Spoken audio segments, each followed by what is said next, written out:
Welcome back to Crossplay, our video game podcast here at the Whatnots. It is Wednesday, July 27th, 2022. This is number 126 of the show. And coming up on today's show, PlayStation has announced a loyalty rewards program. Meta, formerly known as Facebook, is raising the price of their VR headset, the Quest 2, and Opening Night Live is happening at the end of next month alongside Gamescom. So all that and more in just a bit. My name is Kyle Springer, and I am joined by Alan Busby. We Alan, survived. We survived. We survived. It's the Digimon Survive. If you know, you know. So you guys may have noticed that we did not do an episode last week. Alan, you were feeling under the weather. Ignacio was out on vacation. Gino is still dead to us. I was the only one left, and it just didn't feel the same. So we postponed. Here we are this week, thinking we'd have all three of us back on the show. Unfortunately, Ignacio has COVID. He tested positive this week, I guess yesterday, which is why we then postponed to today, because I was also super busy yesterday and blah blah blah. They say that the more positive of a mindset you have, the easier it is for COVID to seek you out. So Ignacio is so positive on Digimon Survive and all these games coming out that COVID just targeted him. It was like, he's positive, we got him. There you go. Let's see here. So we are a little bit crunched for time. Just a little. Today, I have a hard out. I'm actually gonna go see another movie this week. I'm about to go see Elvis. Oh, we saw that. We saw that actually. What'd you think? I don't know much about Elvis, but I actually thought it was really good. I was not excited for the movie at all. Like, I was not like, oh my God, I don't want to go see it, but it was actually a really good watch. I'm expecting it to just be like a spectacle, just like it's going to look fantastic, because that's what Baz Luhrmann does with all of his movies. They just look insane. I mean, it's good. Like I said, Amy's the one that wanted to watch it. I didn't know much about Elvis, and even I thought it was a good ride. Cool. I'm actually after the podcast today, I'm actually going to start watching The Boys. Ooh, yes, enjoy it. It is so good. So yeah, I'm excited to start watching that today. Indeed. Well, let's move things right along, since we are crunched for time, and hop into what we've been playing.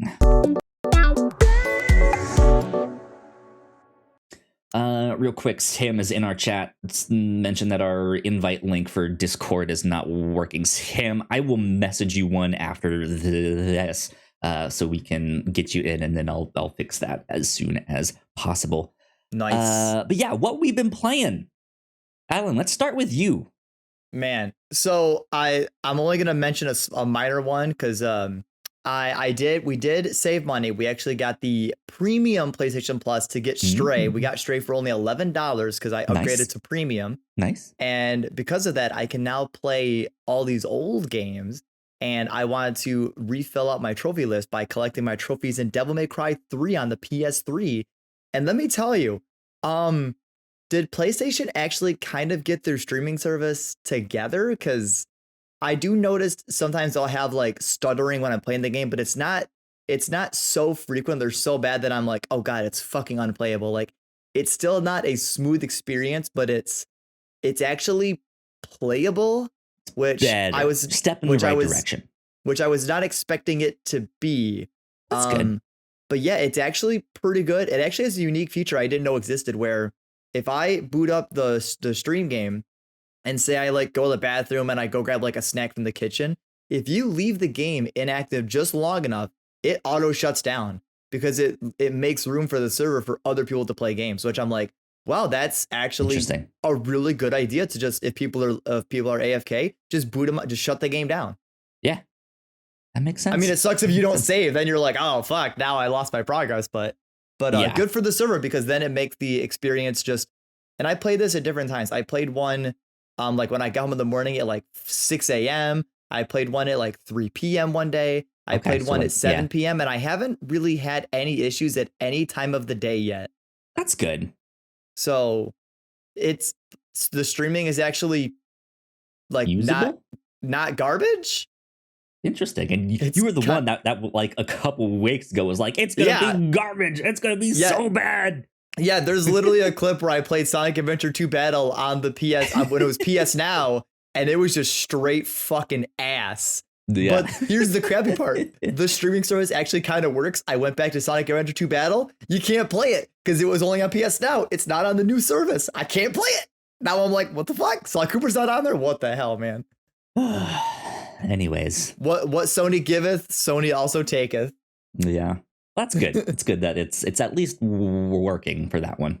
Yeah. Yep.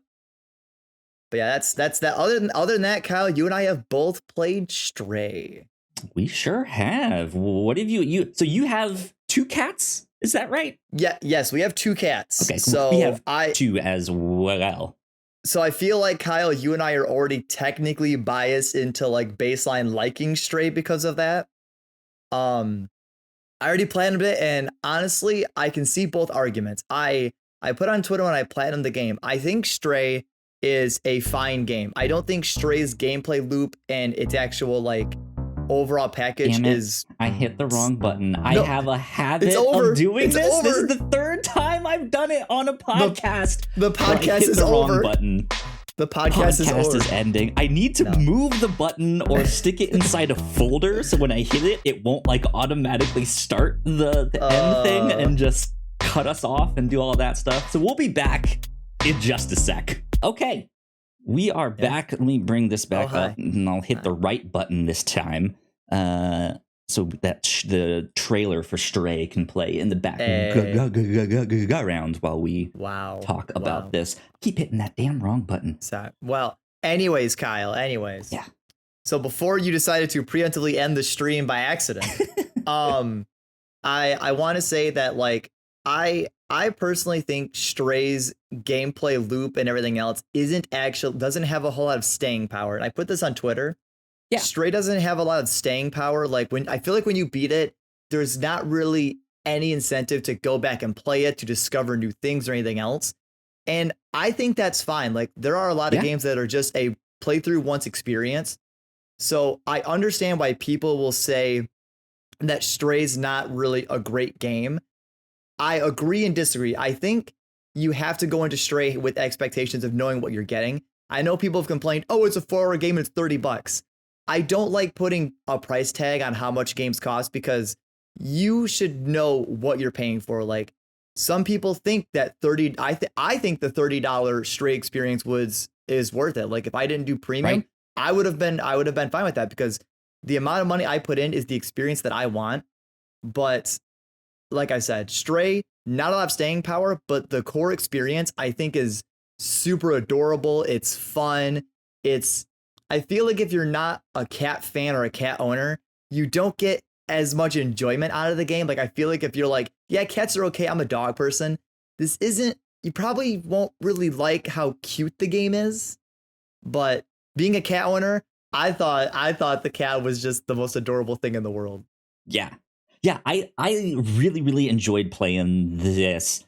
Like you said, it's a real short game. I don't think the mechanics or the gameplay is really anything revolutionary. I don't think the graphics are anything to like write home about and be like, oh my God, Mom, video games. Look, this is amazing. The future. Yeah. It's pretty standard for a lot of stuff, but I think it's a good experience of that. I had a lot of fun. I liked just doing cat things. Like each rug that you could go scratch on, I was just like, oh, I have to scratch it. Even though there's like no reason to like actually scratch them unless there's maybe a trophy. There's a trophy for scratching once in every chapter. Yeah. Yeah. So besides that, there's no real reason to do it other than to just do cat things. It's the joy of like you're traversing the world and you can jump up on a railing and walk along that. You can walk on the road or you can walk on the railing.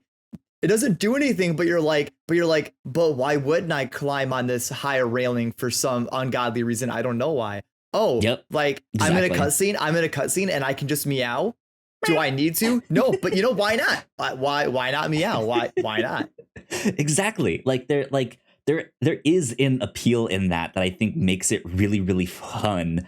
And I like that just because the mechanics aren't anything revolutionary, like you said, it's only a 4-hour game, so it doesn't overstay its welcome. Yeah. I think it's also like constantly introducing like one more new gameplay thing as it goes along, right? You start with the exploration, then you get to the town, you can start exploring and doing some side quests. Then for Then you a have little like bit these after that, then you have like these like chase high octane sections to break up the pace. yeah, after that you get some like action and horror stuff mixed in there. The whole thing has like a cyberpunk feeling to Yeah. it.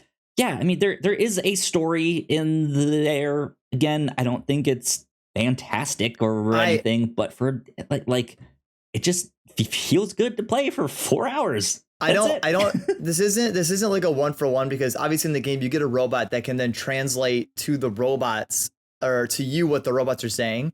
At least when I played it my second playthrough, when I was collecting everything, it kind of reminded me of like Uncharted 2 kind of. Remember that part where Nathan and Tenzin are kind of working together but they can't communicate effectively? Mm-hmm. It kind of gives me that same vibe where, like, yes, you understand what the robots are saying and what they're doing, but the robots can't understand you. So you, in a way, have to communicate to them by your actions, which kind of gives that same feel of like you can't effectively communicate. So you communicate through how you interact with the world. And I just thought that was like a cool little experience. It reminded me of that like nonverbal way of communicating, you, the player in the game. Yeah. In its mechanics. Yeah.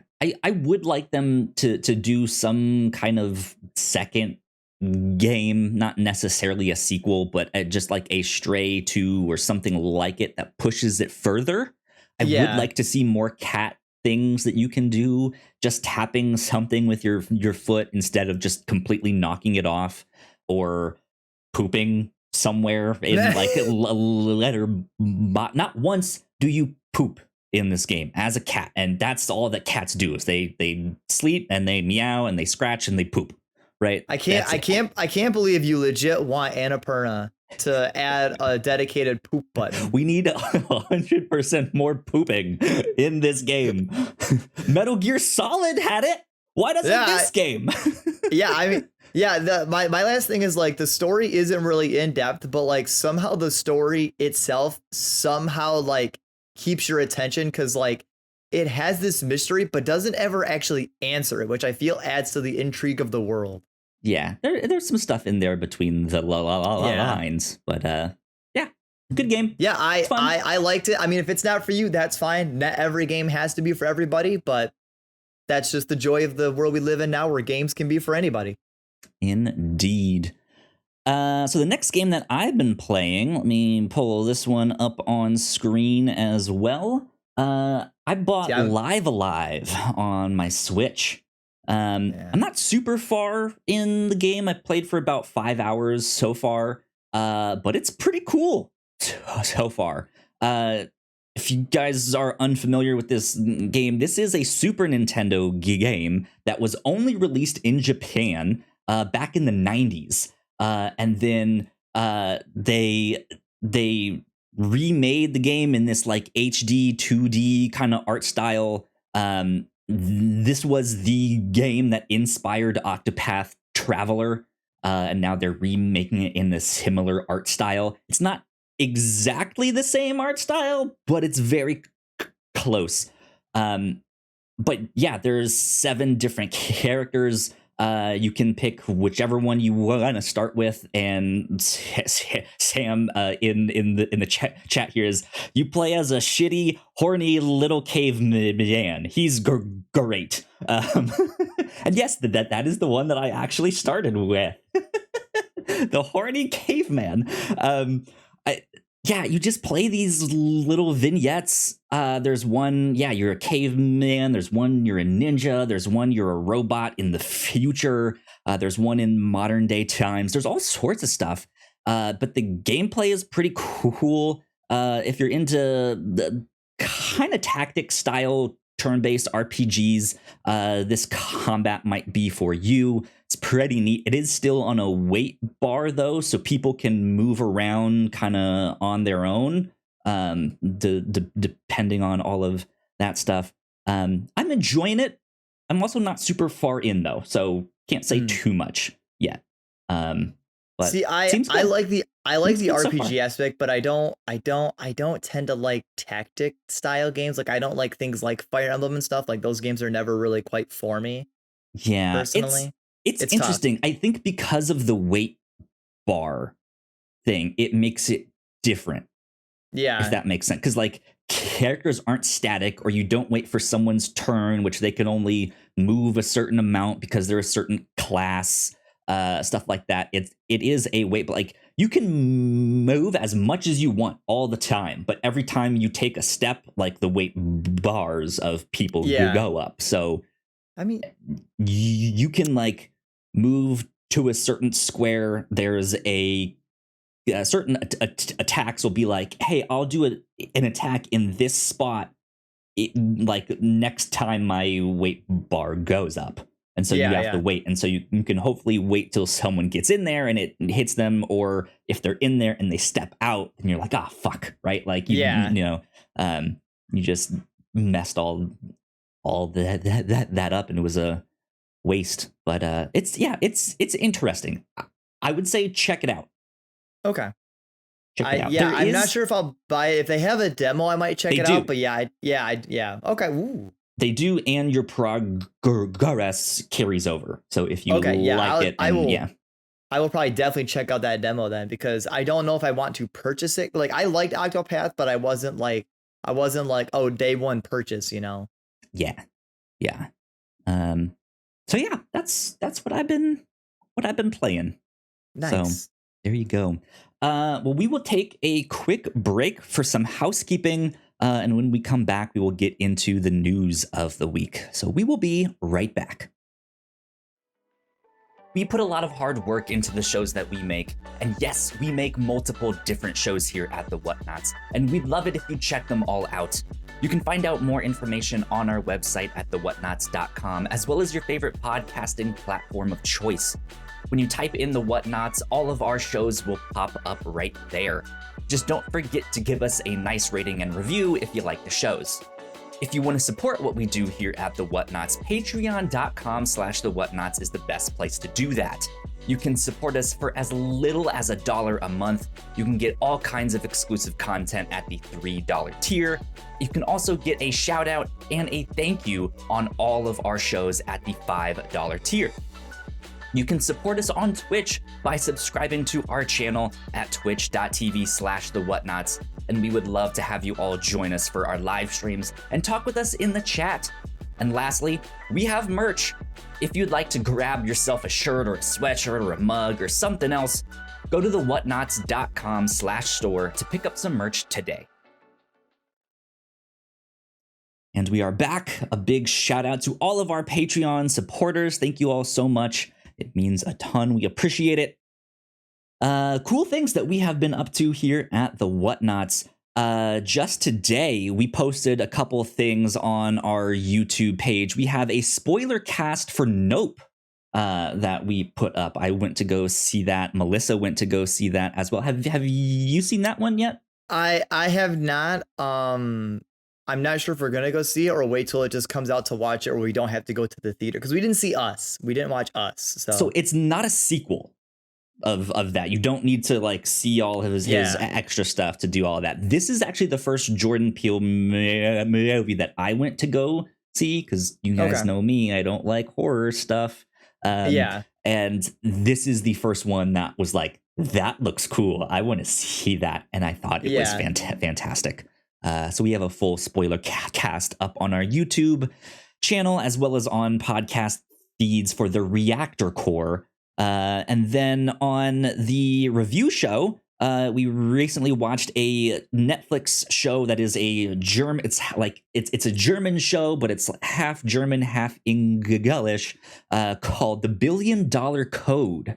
And this is about a programmer and an artist in Berlin in the 90s who make TerraVision. If you don't know what that is, that's because shortly after they made that, Google came in, stole their code, and put out Google Earth.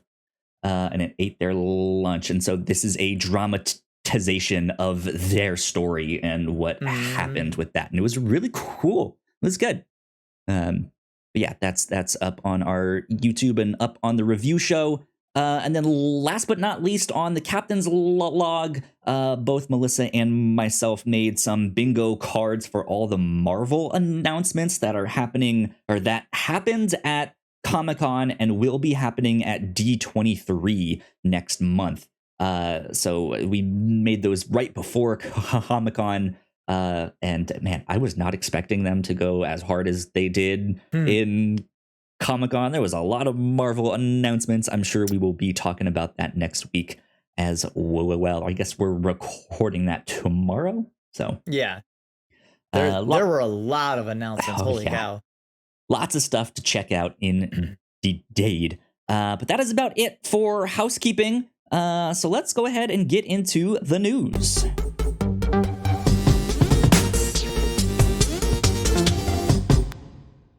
Let's start with some PlayStation news here. Let's talk about that loyalty program. PlayStation Stars is what they call it. This is coming from the PlayStation blog. And they write, "Today, I'm pleased to reveal PlayStation Stars, a brand new loyalty program that celebrates you, the player, for being on this ever-growing gaming journey with us. PlayStation Stars will be free to join when it launches later this year. Once you become a member, you will earn rewards by completing a variety of campaigns and activities. Our monthly check-in campaign simply requires you to play any game to receive a reward, while other campaigns require you to win tournaments, earn specific trophies, or be the first player to platinum a blockbuster title in your local time zone." Alan, what do you think of this? I remember hearing about a PlayStation program where you could like earn money back on your trophies. That was like an incentive they had, but I don't think anything came of that. I kind of like PlayStation Stars because it does incentivize you to actually like be in the community and like play games and do these things. It's just like, I feel, at least for me, I'm already deep into PlayStation's community, so I feel like this isn't doing much more for me because I've already done so much stuff. But some of these I like the monthly check-ins. Like I kind of like, oh, you boot up your system and it's kind of like I wonder how this works. Is it like monthly check-in? Like say you don't buy like every single game that comes out in a month. Do you then have to buy something? Do you just have to like play like, well, it's like monthly check-in or like specific rewards? Like, is it like you have to like play certain games? Like, oh, you can't play this game. It has to be this month.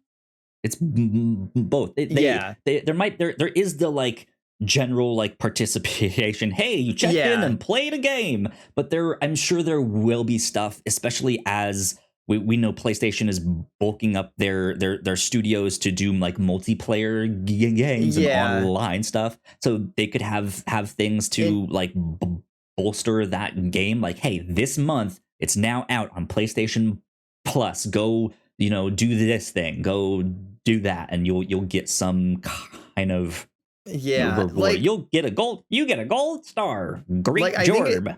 I think it's good, but I don't like, at least me personally, I don't play like anything multiplayer or even bother with multiplayer games.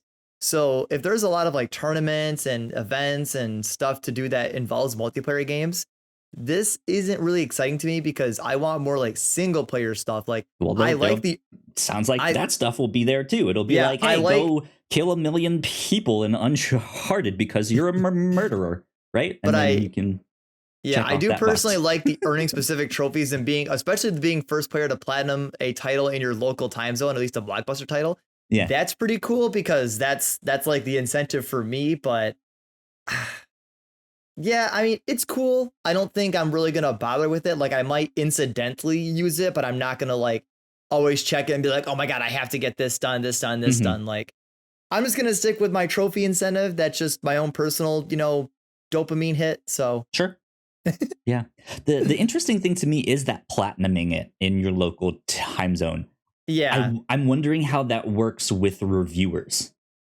Like, do they know that, hey, this code is attached to a certain profile and we can't give them that trophy then? yeah, Or do they still get the points if they platinum it, but we don't count them in the like whole thing? Like, yeah. how does that work I would say if you're exactly? given a review copy of a game, I feel like they have to have a list. So if you're given a review copy, they have to kind of X your name from the list. Because if you get the game early, they have to kind of remove you from the running.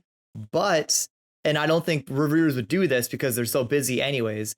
Imagine they get a game like 2 weeks early, they platinum it before the game launches. They don't get the incentive because they got the review copy. But if they played the game a brand new account or whatever on like the day the game comes out and then they're the first to platinum it, that's fine.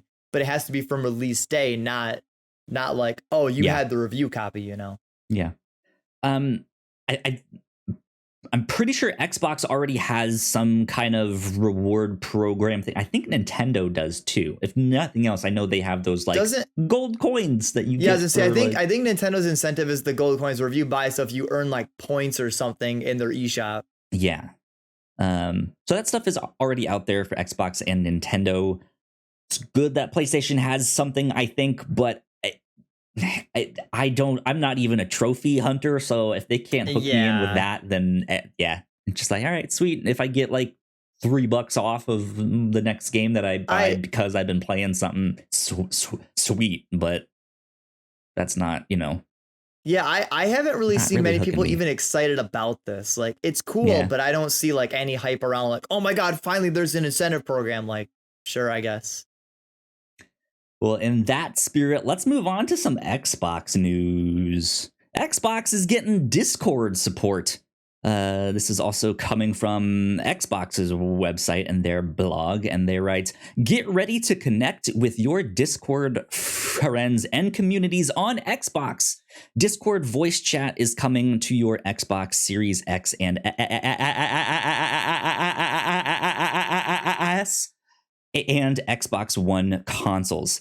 You will be able to chat with anyone on Discord via voice channels or group calls directly from your console, making it easy to connect with friends across mobile, Xbox, and PC. The update will start rolling out to Xbox insiders today. This was a couple days ago when they posted this, and will be available soon for everyone. I love when when everything gets the Discord support. Like, as time goes on, I use Discord all the time now, and I just love when anything gets Discord support. I feel like it's just such a must nowadays. Yeah, what's interesting is that this kind of support has not been on a console yet. Yeah. Xbox is the first ones to get that. Interestingly enough, PlayStation last year announced a partnership and minority stake, I think, in Discord's parent company last year, something like that, promising some kind of support. The only thing that came from that is if you link your PlayStation account, it was the will integration, display what game that you're playing here. So yeah. I know they had that on Xbox a lot or like longer before that, I think. So I'm excited to see this start happening. I think this needs to be more of a thing, especially as more and more games start to be cross-platform, cross-play, all of that stuff. You need some and Discord's Discord's just the best place to just have everything as like almost like the community center for everywhere. Yeah, it makes more sense for them to just let Discord handle the chat stuff rather than them do it. Because if Microsoft, I mean, they have like party chat and stuff like that, but they would then have to has party develop chat stuff for the PlayStation, right? And vice versa. PlayStation would have to develop it to work with, and we just, saw Nintendo's hassle. Nintendo Party chat thing and how like we already know how well Nintendo handled it. So honestly, guys, Nintendo, Xbox, PlayStation, guys, listen, just leave it to Discord. All right, just let that they've been doing it. They can do it, guys. They got this. Yeah, they got this. I think this is a good step in the right direction for next gen consoles. Though from what I understand, the implementation of this so far, maybe not the greatest. It's kind of like bare minimum version of that. Of like, I mean, everything's initial integration is always rough. It's always a rough start, but then the beginning walks so it can run later on. Yeah. So hopefully this will pick up some pace, and hopefully PlayStation will follow suit. Yeah, with that one. I wish. I hope. Yeah, indeed.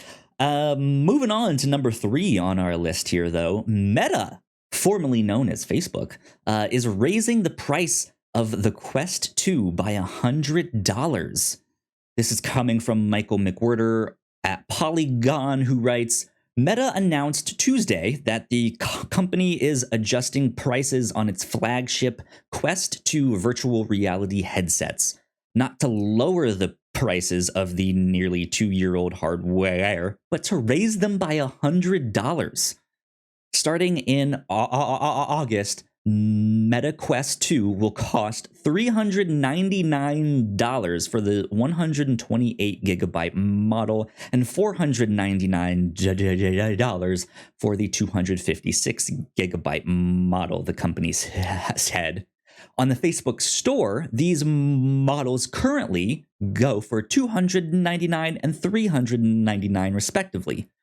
Prices are also going up for Meta Quest 2 accessories and refurbished units, Meta said.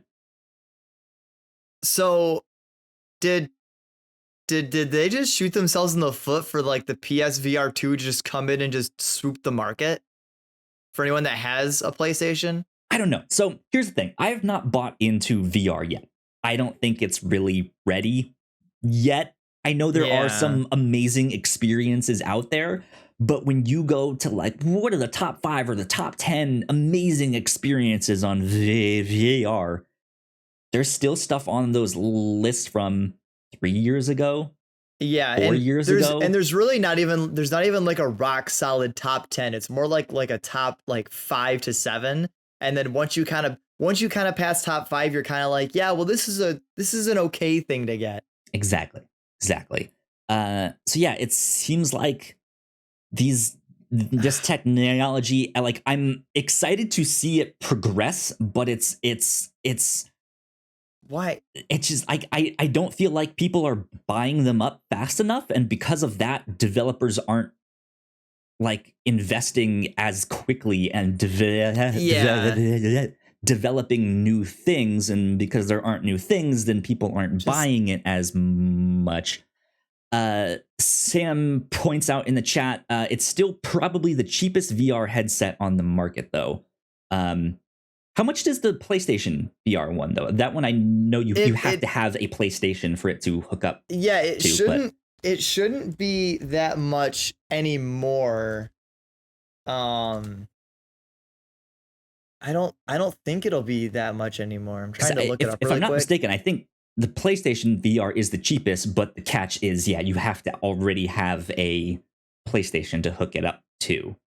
Which I guess with a VR rig, you have to have a PC to hook it up to, kinda, I think. But yeah, there's I know there's also been some stuff with changes to Apple's like privacy at the way their ads work, and I know a lot of companies aren't liking that. It's not on like a full-on website, but when I go to just shopping, when I do Google, it says Amazon Sony PlayStation VR headset is $349.99. Okay, gotcha. So it's like $350. That's on eBay, or that's on Amazon. My bad. Yeah. So okay. still kind of a Interesting. lot. Yeah, I don't. They cite that God, was it's it always that much? becoming more Shit. difficult for them to produce the units. Like the prices are going up, just as everything else is getting more and more expensive thanks to inflation. I just But I don't think this is it. yeah, This and ain't the I move, Chief. and I get that people aren't buying into it, but like, why would you make your older Quest 2 just $100 more expensive? Like, wouldn't you want to just invest money into developers to make better experiences, and then when you make the Quest 3, make that one more expensive? That way, Yeah, it's like invest the money into developing those experiences. People start getting hooked on VR and everything else, and then as those games start to roll out, be like, hey, here's the Quest 3. The Quest 3 is more expensive because now we have these experiences we invested in. especially with Meta trying to push their metaverse future and Yeah. trying to get people and companies to buy in on that. I don't think raising the price is the thing to do. I would be curious to see what their profit margin is on that if they have one. Yeah. I don't know how much money they're making on each thing there, but I would expect them to kind of be. I mean, it's 2 years old, right? Like maybe they should just be breaking even now if they were selling it at a loss to begin with. But I know it started as the Oculus.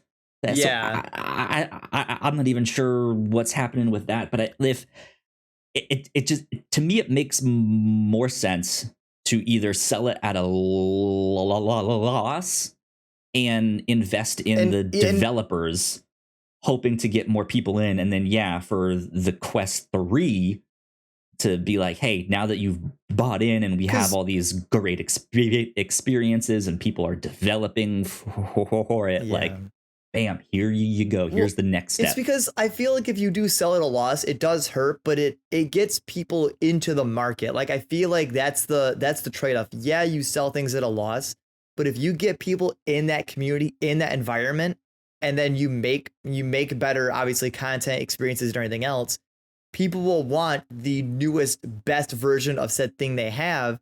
So you get people into the market now, refine the experiences, and then have the new, cool, shiny shit. And people are like, oh, you know what? I want the newest thing. Then you make more, because then people will just buy into the more expensive product. Exactly. So who knows what they're up to over there, at least from my perspective. It does not look good. But let's move on to. I think it's not good because it doesn't sound good to us. I think that's why it's like, it just like, maybe in like a business meeting it actually makes sense for them, but like the outside looking in, it doesn't make sense. Potentially, yeah. Number 4 on our list. Too bad Ignacio's not here for this one, because the Yakuza games are coming to the PlayStation Plus tiers. Keyword tiers. So this is coming from the PlayStation blog, in which they write, the acclaimed Yakuza series, incorporating the Kazuma Kiryu saga and the latest entry, Yakuza Like a Dragon, are coming to PlayStation Plus in 2022. Anyone who's been intrigued by Sega's long-running series will be able to experience its signature mix of crunchy combat, explorable districts, mini games, and fascinating storylines starting next month. Yakuza Like a Dragon joins the PlayStation Plus monthly games lineup in August. PlayStation Plus Extra and Premium members can begin Kazuma Kiryu's epic journey through the criminal underworld with Yakuza 0, Yakuza Kiwami, and Yakuza Kiwami 2 when the titles launch as part of the August game catalog lineup. And then later this year, for Extra and Premium members, Kiryu's story continues or concludes with Yakuza 3 Remastered, Yakuza 4 Remastered, Yakuza 5 Remastered, and Yakuza 6, The Song of Life. Man, what a time to be a Yakuza fan. Like if you're gonna get into the series, this honestly could not be a better time for you. Yeah, this is pretty cool. I've only ever played Kiwami, the first one. I loved it. I thought it was great. I want to continue playing them, and I will eventually. But yeah, man, like these games are good. Check them out.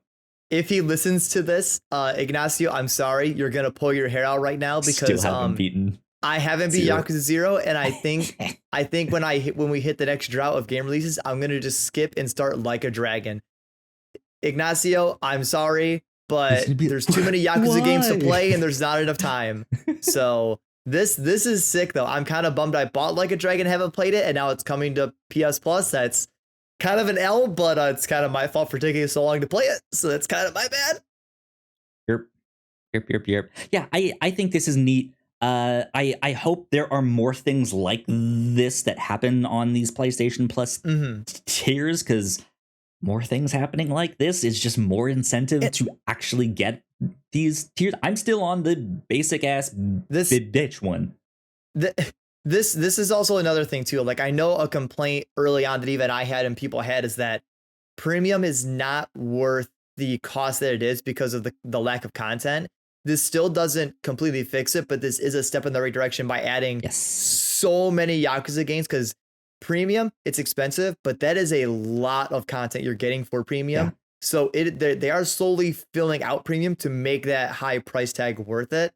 We're still not there, but we are going in the right direction. Imagine how many people, if they haven't signed up, not only would sign up for these ones, but if they put all of the Persona games on there. Yeah. Right? Honestly, yeah. Like people would jump on that in a heartbeat. Yeah. So. Oh man.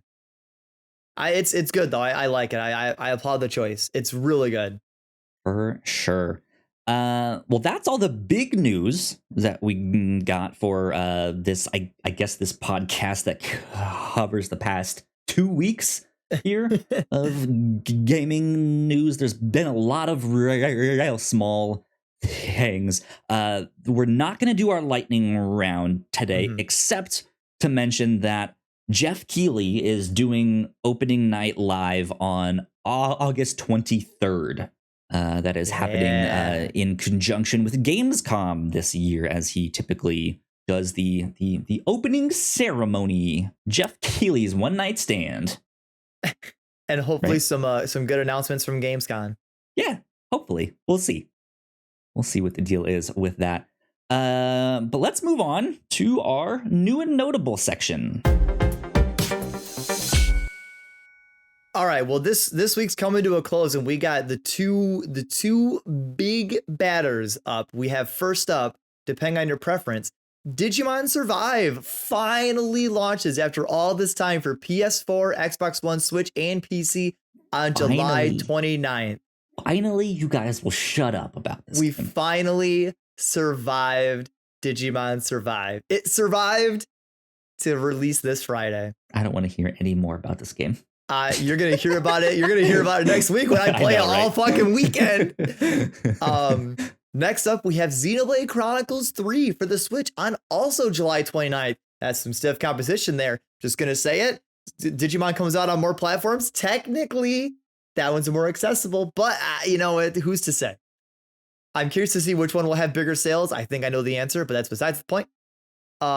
Next up, No More Heroes 3 launches on PS4 and PS5, Xbox One, the Series X and S, and PC on October 11th. So still a ways out, but it is coming. It's weird. This didn't seem like a giant event. I feel like I saw this on like just a retweet on Twitter.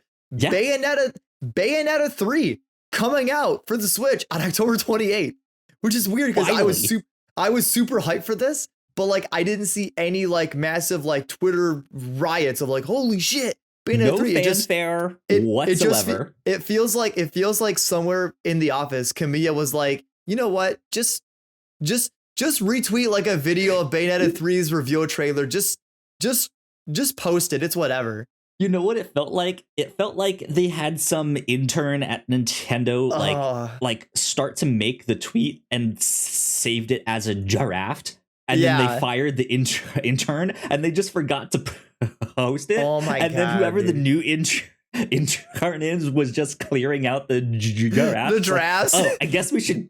And post it. Yeah, because it's weird. Because I didn't see it on any like blog. I didn't see it on YouTube. I just logged into Twitter, and it was just one person went, oh my god, Bayonetta 3 apparently comes out, and it was like, wait, what? And you had to like go look for it, and you were like, oh my god, there's a reveal trailer and a release date. You're like, what the fuck's going on? Yep.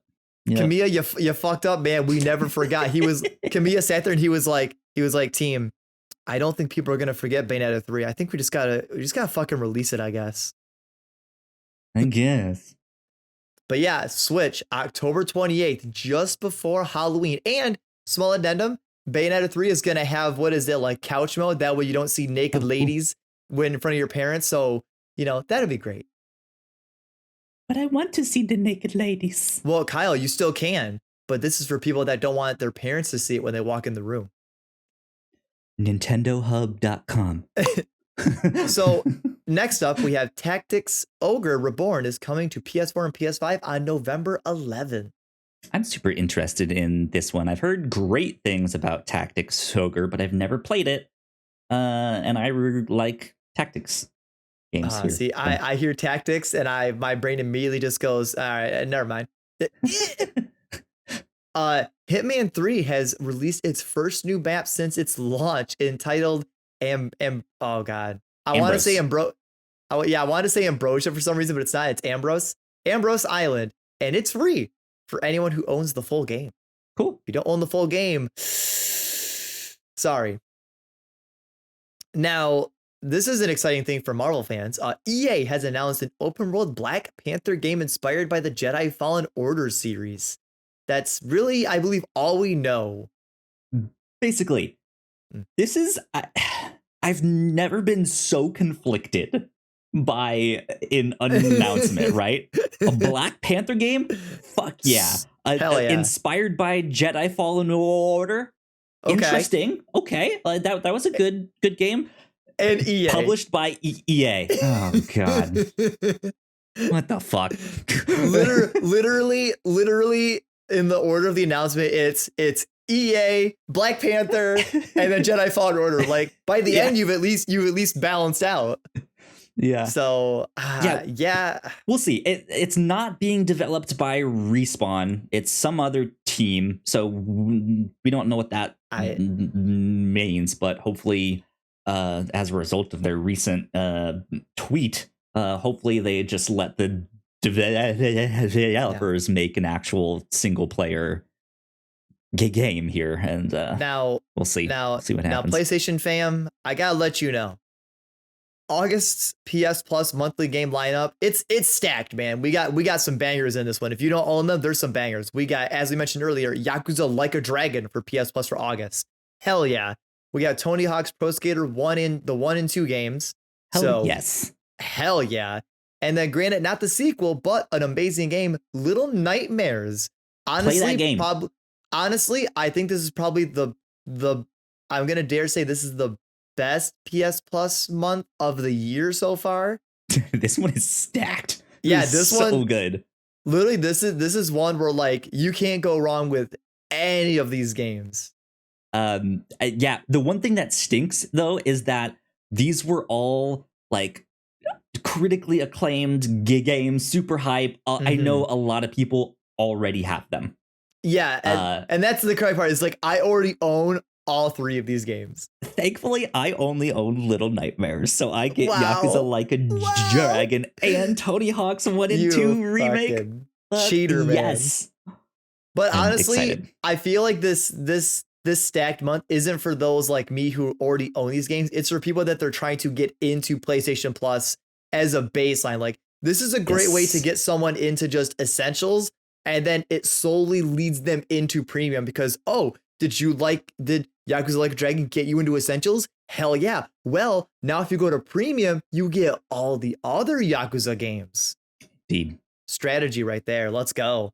Mm-hmm. But that actually wraps us up for our new and notable. It has become old and noted. Hell yeah. So Alan, what are you Kyle, excited for this week? I am excited for my new Digimon set to actually release on Friday. I'm actually picking up my first ever case of the set, and I'm actually excited to play, obviously, Digimon. It's just this Digimon addiction. Digimon, I gotta find time to play my new cards, play test decks, play Digimon Survive, somehow squeeze in Chronicles 3. I don't even know what I'm gonna do, man. I feel there's too much going on. I feel you. I am halfway through reading a comic book series called Harrow County, which we have covered the first 2 volumes of on the review show. By the way, great book. I'm halfway through watching season 3 of Umbrella Academy. I have Live Alive to keep playing. There's so much stuff that's happening. I gotta watch the boys. Oh my god. Where Kyle, we didn't utilize the video game drought very well. Now we're backed up. What do we do? We fucked up, man. Well, so here's the good thing for me is I don't really have anything coming out. Let me see. Let me look at my list here. My list of things. So we got, and I got like 6 games in my wish list on my card on PlayStation. Oh my god, I still need to play As Dusk Falls that already came out. What's today? Is today the 27th? It is the 27th. Yeah. So then yesterday, Immortality came out. It's another like narrative adventure with cloning. I don't know what's happening there. The next game that I'm interested, not until the end of September. Wow.